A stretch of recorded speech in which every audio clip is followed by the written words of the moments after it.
Hello, everyone. This is Ed Brenegar. I'm the host of the Eddie Network podcast, and this is a special episode. During this year, this is 2025, for those that may be watching this at another point in time, I began a new project. I began it back in March under the title of Time and Reality.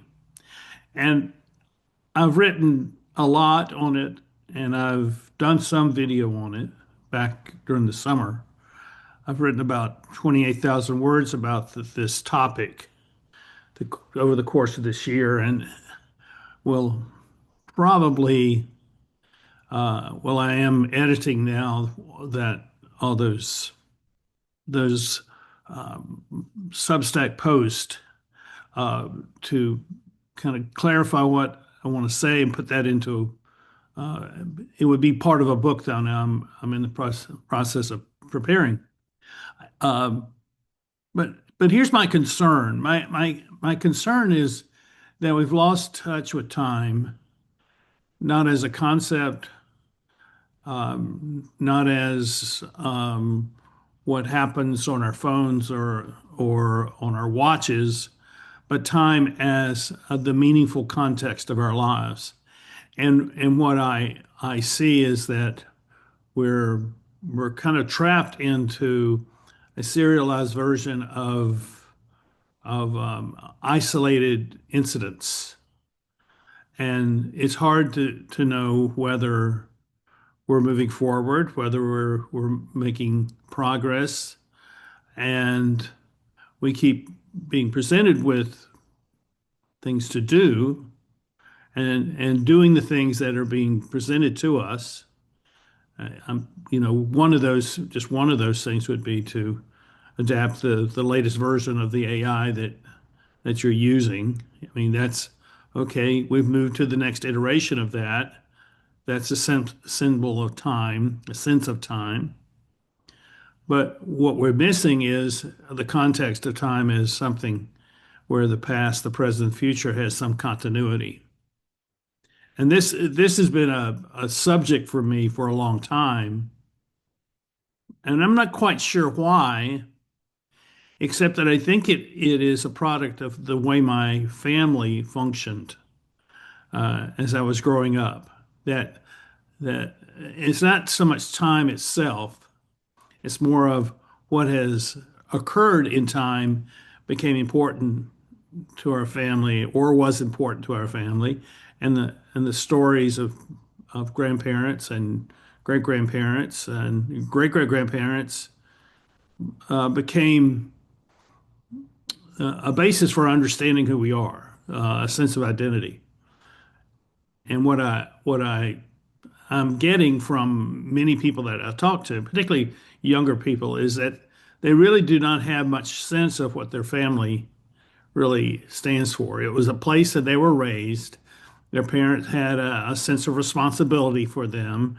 They didn't want their child to be hurt or to fail at anything. And so there was all this focus upon the development of the child. And then they would go on to college, and then they would get their degree, and then they would go on to grad school, get a second degree or a third degree, and they would then be prepared for the world of work. But as I talk to particularly Gen Zers, that this has not worked out very well for them. That those expectations of the world being like the world used to be are not being fulfilled. And I think the reason why we cannot see that is that we have lost touch with the historical character of time. And the term that I've come to use there is a term called generational memory, that we've lost our generational memory. And the generational memory in particular has something to do with family. I mean, in my family, they're my mother with her parents and my father with his parents. And those four lineages, we can go back, 2 or 3, 400 years and know things about who they are and what they've what they did and why they mattered to us, and how things that happened 200 years ago are having an influence upon our family today. Things like that. And I've written quite a bit about my family as a way of kind of illustrating what generational memory is. And you can find that in my Substack, and I will link to this in the show notes. Not that you need to know about my family, but to have this as an example of what you could do. And if your family doesn't know its history, then one of there are ways of finding that out. Let me just leave it at that. But what I found about generational memory, it also has something to do with the way our organizations function and the way society at large functions. And we, what I find is that we're captured in this world of attention or a world of consciousness that cannot see beyond the moment of consciousness or the moment of attention or the moment of awareness. And that whatever I'm aware of right now is all that matters, except for, oh, well, I need to pay my bills. I need to fill in a form to, get my car registration updated. I mean, we have those types of responsibilities, but we don't really see them as defining a generational memory for us.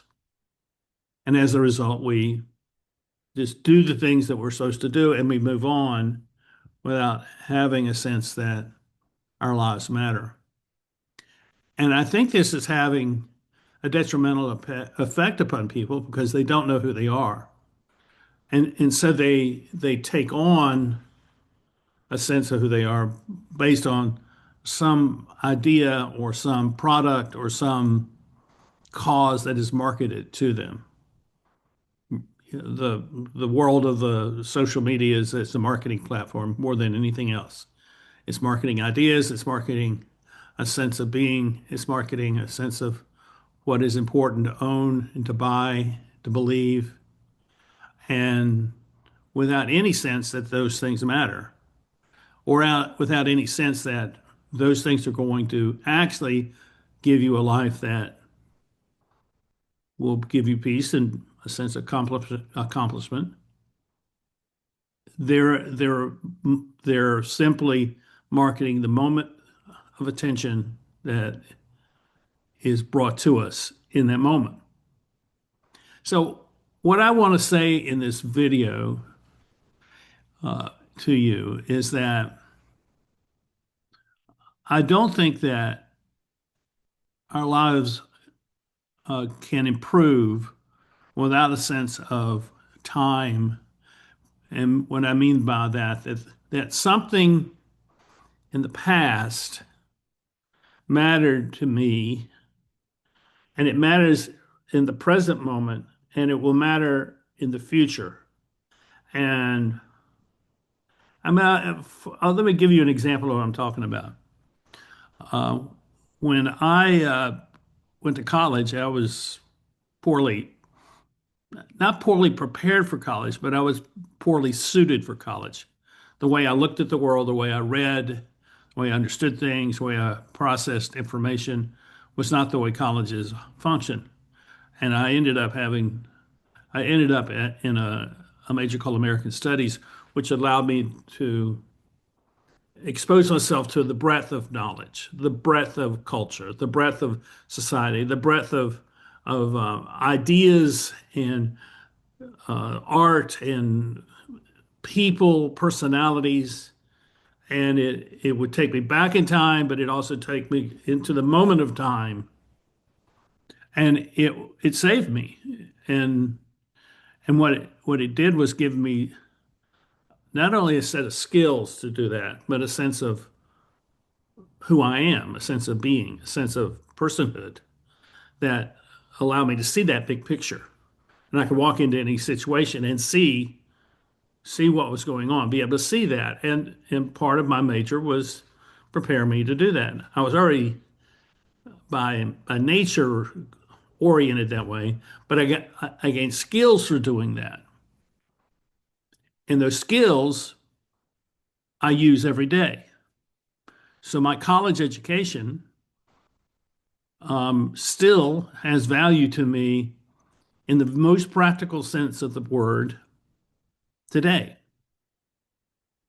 And what you see in what I write and the things that I'm telling you now is a product of that, of seeing things uh, that gives me cause to say something and to bring attention to it. And this is why I want to go back to this notion of a generational memory. If you're able to capture the generational memory of the place you worked, I worked, I'll give you an example. I did a project 20 years ago with a company. They had gone through 20 years of difficult leadership. And my first day dealing with a team that was going to write a new value statement for the company, everything we talked about was their generational memory as a company 20 years before. And that's where they wanted to come back to. That memory led them into the future, which brought them notoriety as a highly trustworthy company. And and so that was an example. That's an example of how the way a company was in the past can be returned to that. If it was a healthy company and it's not healthy today, then those that were there at that time can remind, maybe bring their own sense of what it meant and how was it achieved that the company was as good as it was way back when and it is not now. And they can see because of their generational memory why the company has lost its way, shall we say. And I've used this little thought experiment called center and periphery to kind of describe that. So when the center, which is the leadership of a company, leadership of society, the leadership of a family, leadership of any kind of organizations, decides to kind of abandon the historic character and purpose and values of that group and go off and try to achieve something else that historically was never a part of what they wanted to do, then it is severing itself from the periphery, which in the case of a business, it would be all the people that work for that business, except for those executives. And that's what I saw in this business that I did the value statement for, that the leadership had kind of abandoned them and that they, as the center of the business, had kind of isolated themselves and become alienated from the real purpose that was being expressed daily by the people who work there. My point here is that if you're in a situation where you feel like your company is not functioning well or your community is not functioning well because it doesn't really have any clarity about who you are and where you're going, then this is a place where generational memory can be captured and help to restore the company to its former strength, maybe. And this is why remembering the past is a healthy thing. I think it was George Santayana who said those who forget the past are doomed to repeat it. Well, I think that's very true, and I've seen that. But it's also those who remember the past can build upon that for greatness in the future. Now, what I also want to say about this, and I think this is maybe more important than talking about generational memory in society or in a business or an organization or even maybe even a community. I think we're at a very difficult time in our world at the generational level. My generation, I'm a boomer. I'm 72, born in 1953. It's very different than the Gen X, the, the millennials, the Gen Zs, and the Gen Alpha generations. Very different. In fact, I think we're part of the problem because we uh, grew up with the sense that what we do will stand the test of time and it will be here. And we are creating the future, and we are creating the future. That our generation. The reality is that we did not change and we did not see the changes that were coming. And as a result, we have been very poor at adapting our ideas, our relationships, our structures to the future. And the and you may not be able to see it in if you're at an event where it's just say me and my high school buddies. You probably wouldn't see it because we're talking about the same things what we experienced in high school and what we've experienced. But if you took one of us and put us into a group of Gen Zs or millennials, you will see how different the generations are. And there's a lot of talk about this. There's a lot of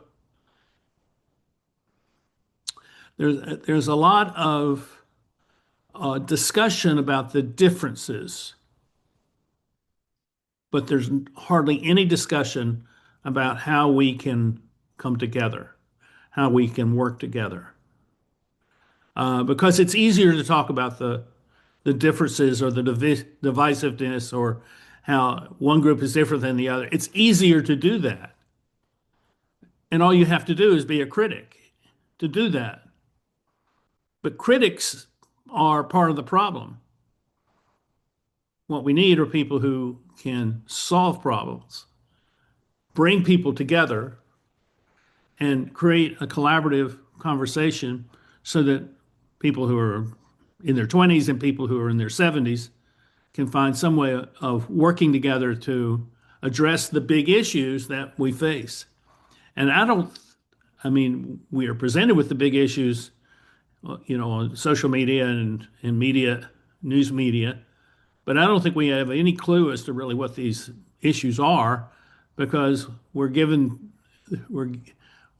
we're given those issues in such a inflammatory way, and they're placed into a context of divisiveness between polar opposites and countries and ideologies, and so we don't really understand the problems that we face today, and and the and you know why?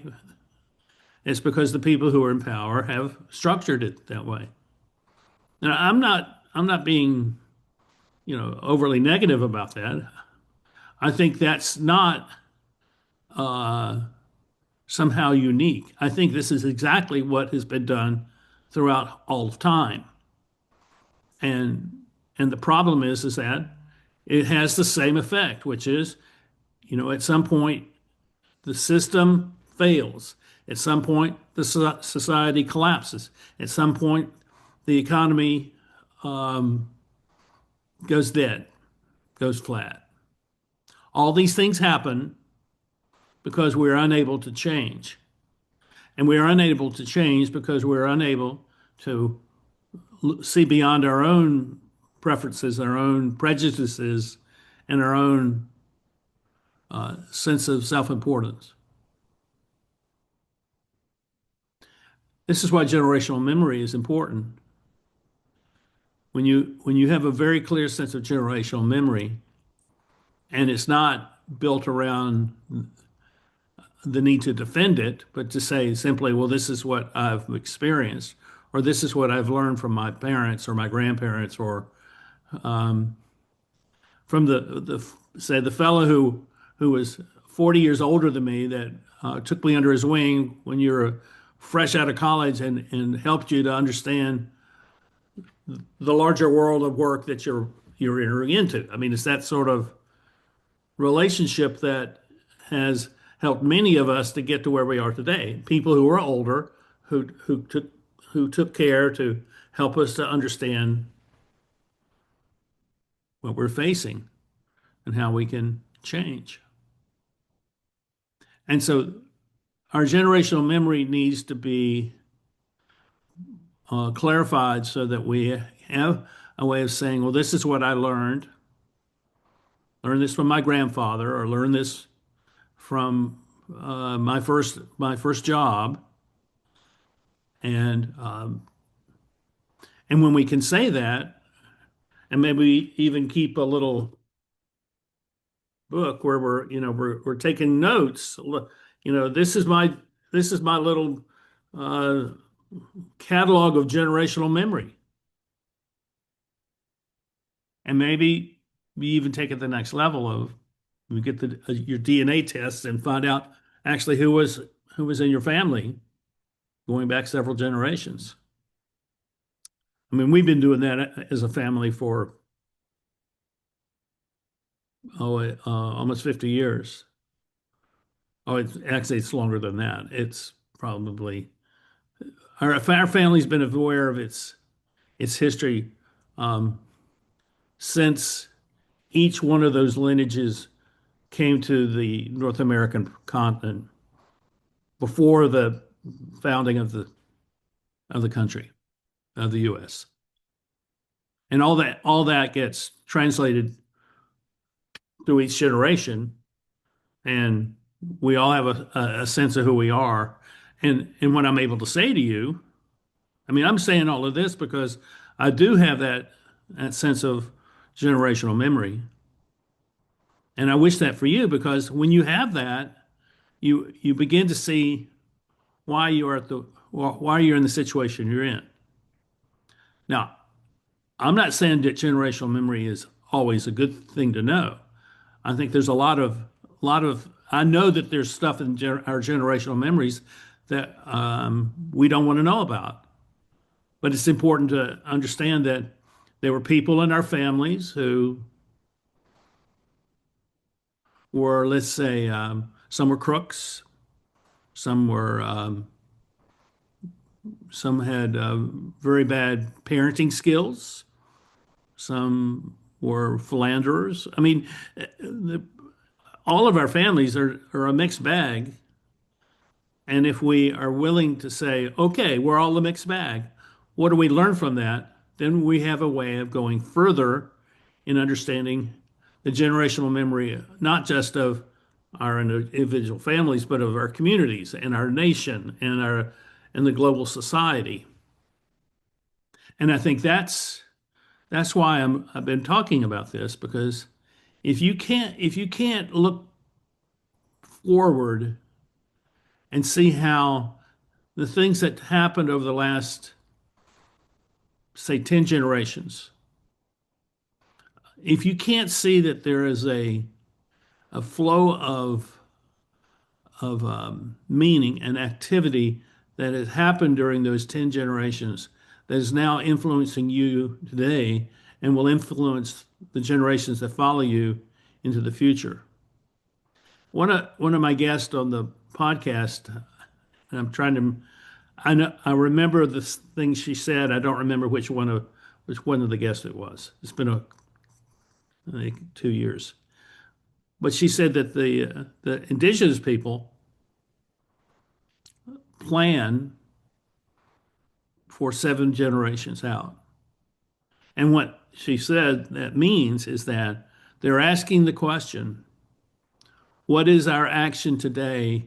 What effect will our action today have on our tribe or our community or our family 7 generations from now? And I don't think you can actually know that, but I think it's a worthy intellectual exercise and a conversational exercise to talk about. So, if we do this, what is going to be the effect in 7 generations? And I think the only way you can really know what that looks like is to go back 7 or 10 or 12 or 15 generations to see what had happened, see what people did. I mean, I can tell you that in my family, there was something that took place, and it's not clear to me what it was. It took place about 120 years ago, maybe, turn of the last century. Somewhere in there, there was something that took place in the family where one of my ancestors decided to change the spelling of the name. And it had been the spelling of the Brenegar name had been the way it had been since the mid 1700s. And so so to change the family name, to change the spelling of the family name was a serious thing.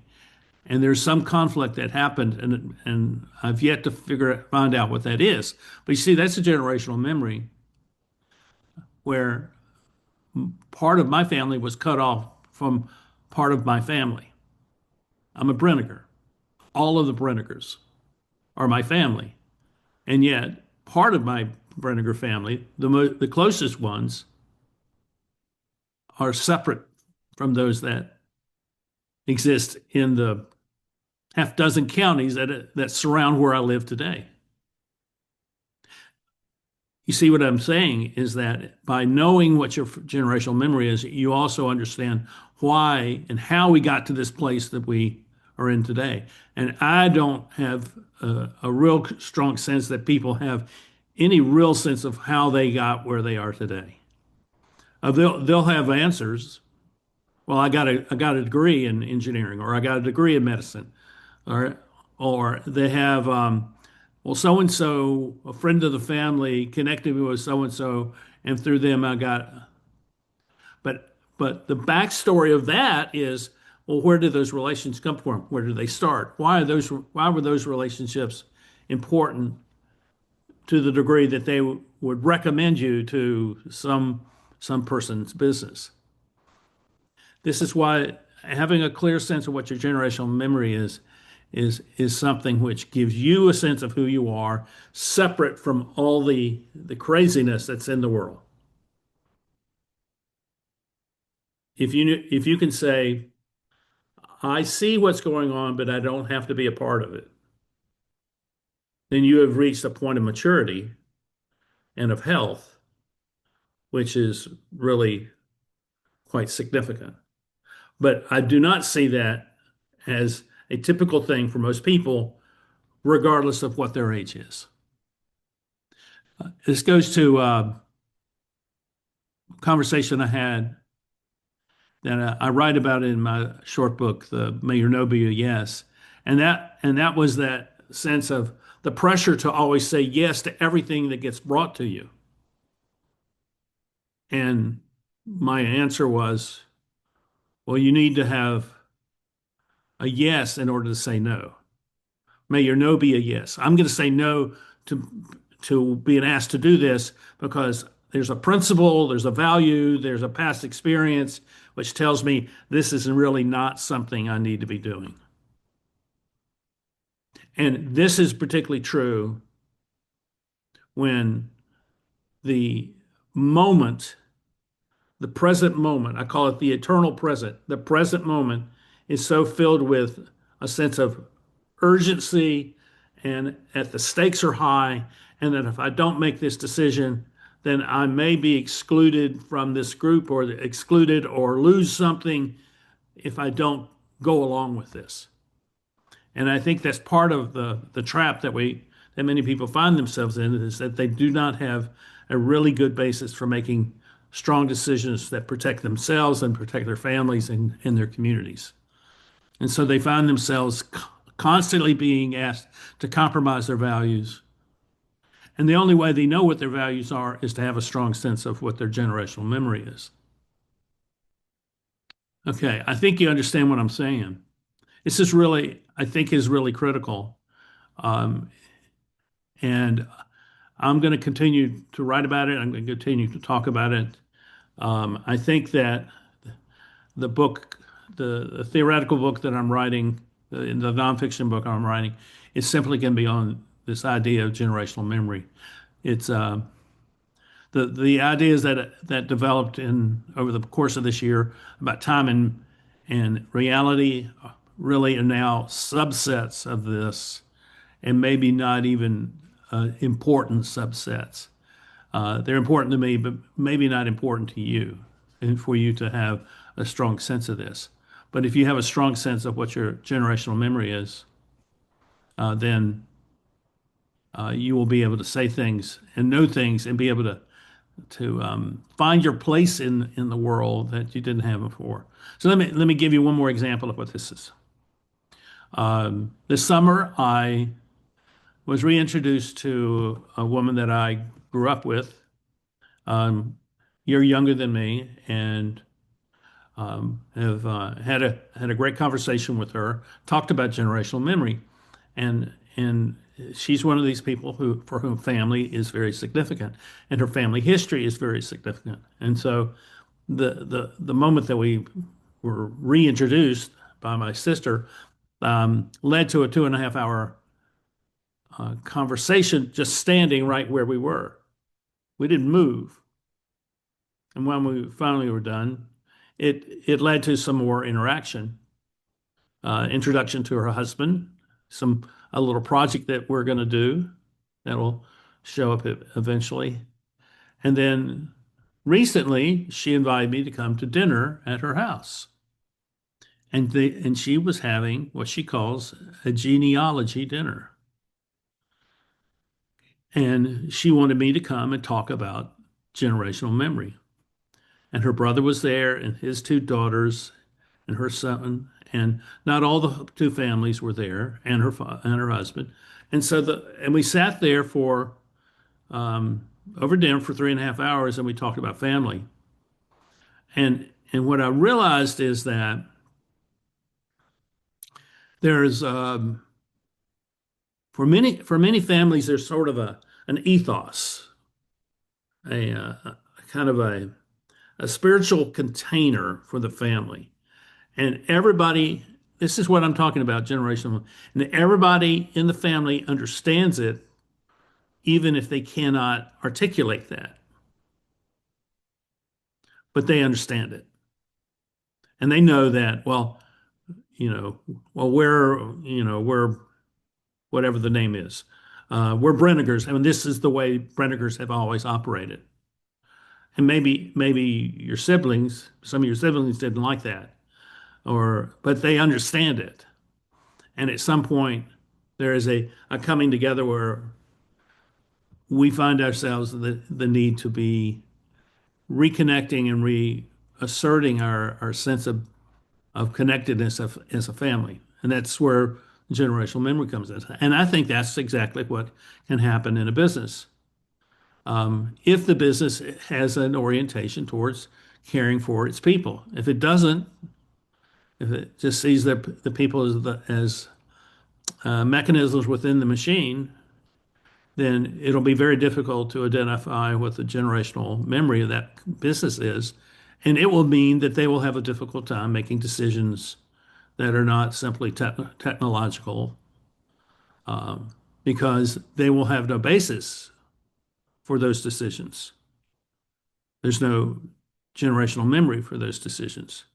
And just, deciding what product to bring out or not, that's not a substantial one.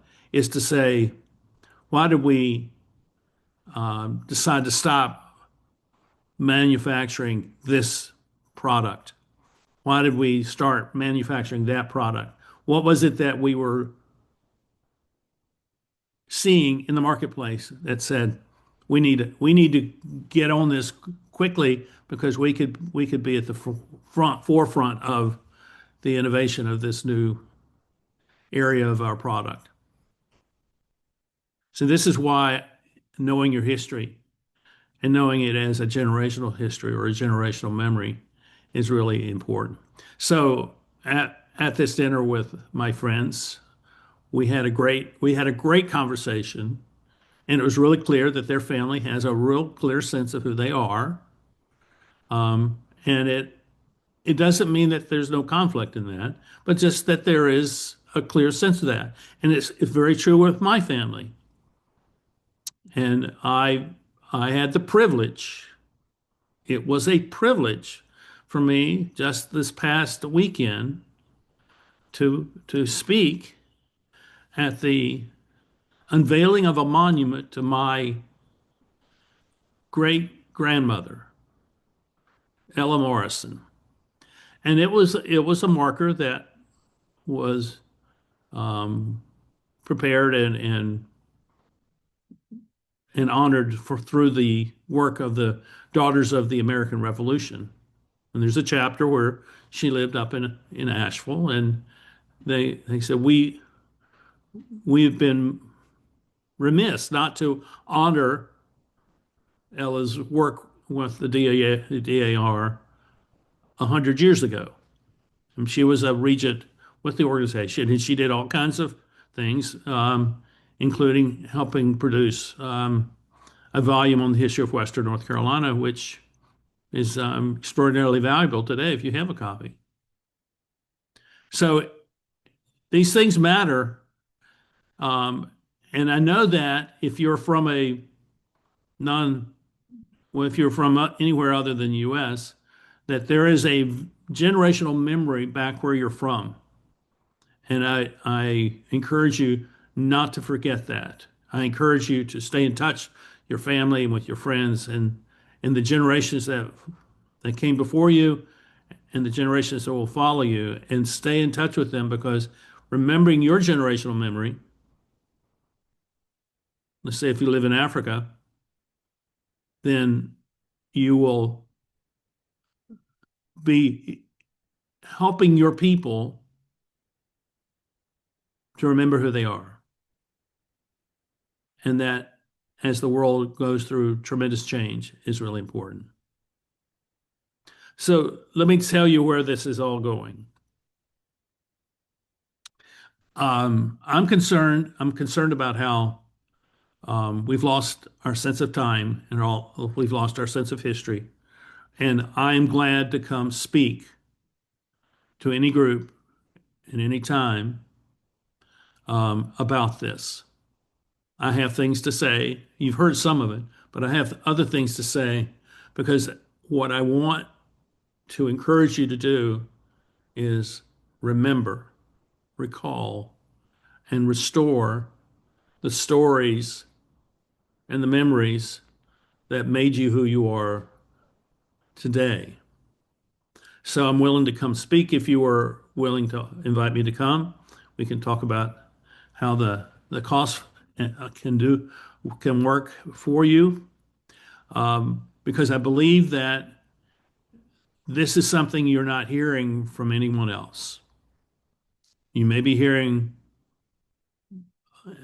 avocation or affirmation of values and principles, but if they're not really connected to your generational memory, then they're not going to have a strength of or a foundation that you're going to need. So let me return to what I'm saying. If you would like me to come speak, invite me and we'll work out the arrangements. I'm glad to do that. And if you want me to come speak to your organization, let's talk about how we can maximize the value of my coming, so that it's not just a presentation, but also maybe some work with your board or with some group within your community that can take this idea of generational memory and bring it to the community in such a way that the community rediscovers who it is and says, "Oh, how did we get off track? How did we wander down this trail that is no longer helping us? Let's return to where we were." And I know that no one thinks of returning to where they were, but I'm telling you that there's a lot that you should be considering in that. Okay, so that's the first thing. Um, if you are interested in commenting to me about this or having a conversation with me about this, um, please be in touch, because I am very interested in what you think. And particularly, I'm interested if you're younger than me, which is quite easy for that to be the case. But if you're under 40, I'm really interested in what you think. I'm more interested in what you think than even what I think. What I think really doesn't matter. If you're under 40, what you are thinking is more important because you are right now creating the generational memory that will be important when you're turning 50 and you're turning 60 and 70. This is what you're going to be carrying with you into the future. And I want to help you to get some shape to that so that it's something that is shared between you and people that you care about, so that there is a sense of community surrounding your generational memory. And then the third thing is tell me what you think, as it helps will help me to complete writing this book that I am working on. I have no idea when it'll be done, and but I but what I'm also doing with this is I am writing a novel that will also incorporate this and in a practical sense and in a dramatic sense of the conflict that happens when a person, particularly a person in their 20s, cannot really say who they are because they've been given all the answers but never had the opportunity to ask the questions, and they don't even know the questions to ask. So that's the novel that I'm going to write, and I think it's perfectly aligned for people who are Gen Zs and Gen Alphas, and if you are willing to introduce me to your children who are Gen Zs and Gen Alphas, I guarantee you that I will treat them with respect and I'll honor them with dignity because they deserve it. And for those that would be willing, I'll host them on the podcast. So this is the time we're in, a time where the eternal present is is creating an emptiness, a type of nihilism, a type of uncertainty, and I don't really care whether you have written some great books of how to improve things. The context is that those are technical things that have value when the context has a way of absorbing them into something larger than the mechanics of the business. I hope you hear me when I'm saying what I'm saying there. So I thank you all for listening to this. I will be talking with you more about this in the future. And if it really becomes such that I need to do it regularly, then this may turn into a weekly video of me uh, because it's a way I can get to more people. Please introduce me to people that you feel like I need to know, and I will do that in return.